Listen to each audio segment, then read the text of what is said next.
"Time to move," said Hermit Crab one day in January. "I've grown too big for this little shell."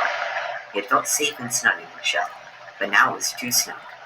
Hermit Crab stepped out of the shell and onto the floor of the ocean.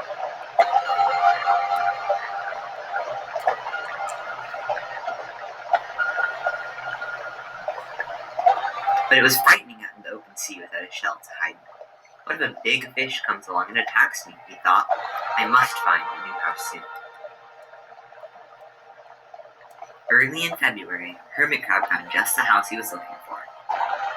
It was a big shell, strong. He moved right in, wiggling and waggling about inside it to see how it felt. It felt just right. But it looked so plain, thought Hermit Crab. In March, Hermit Crab met some sea anemones. They swayed gently back and forth in the water. "How beautiful you are," said Hermit Crab. "Would one of you be willing to come and live on my house? It is so plain, it needs you." "I'll come," whispered a small sea anemone. Gently, Hermit Crab picked it up with his claw and put it on his shell. In April, Hermit Crab passed a flock of starfish moving slowly along the seafloor. "How handsome you are," said Hermit Crab. "Would one of you be willing to decorate my house?" "I would," signaled the little sea star. Carefully, Hermit Crab picked it up with his claw and put it on his house.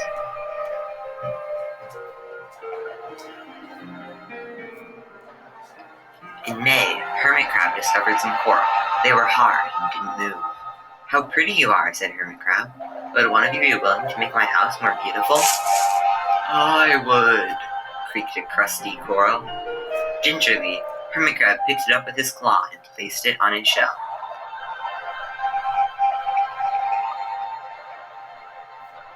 In June, Hermit Crab came to a group of snails crawling over a rock on the ocean floor. They grazed as they went, picking up algae and bits of debris and leaving a neat path behind them. "How tidy and hard-working you are," said Hermit Crab. "Would one of you be willing to come and help clean my house?" "I would," offered one of the snails. Happily, Hermit Crab picked it up with his claw and placed it on his shell.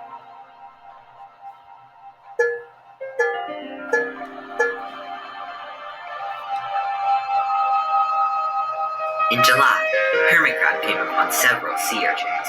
They had sharp, prickly needles. "How fierce you look," said Hermit Crab. "Would one of you be willing to protect my house?" "I would," answered a spiky sea urchin. Gratefully, Hermit Crab picked it up with his claw and placed it near his shell.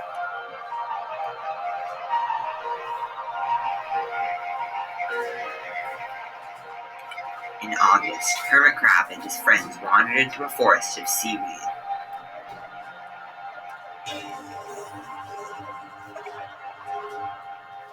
"It's so dark in here," thought Hermit Crab. "How dim it is," murmured the sea anemone. "How gloomy it is," whispered the starfish.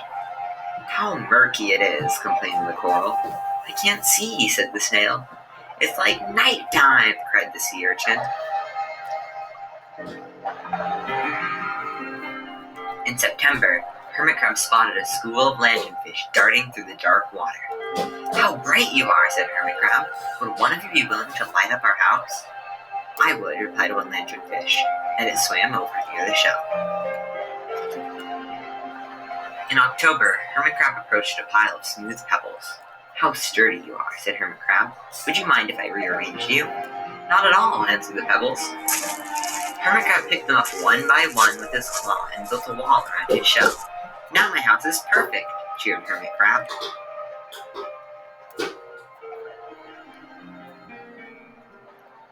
But in November, Hermit Crab thought that his shell seemed a little bit too small. Little by little, over the year, Hermit Crab had grown. Soon he would have to find another, bigger home. He had come to love his friends, the sea anemone, the starfish, the coral, the sea urchin, the snail, the lanternfish, and even the smooth pebbles. "They've been so good to me," thought Hermit Crab. "They're like a family. How can I ever leave them?"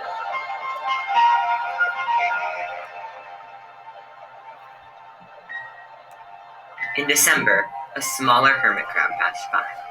"I've outgrown my shell," she said. "Would you know a place for me?" "I have outgrown my house too," answered Hermit Crab. I must move on. You're welcome to live here, but you must promise to be good to my friends." "I promise," said the little crab.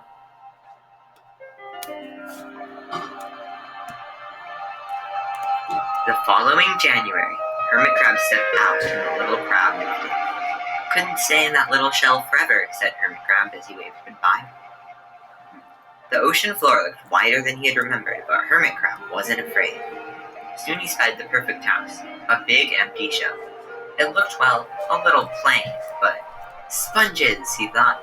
Barnacles, clownfish, sand dollars, electric eels.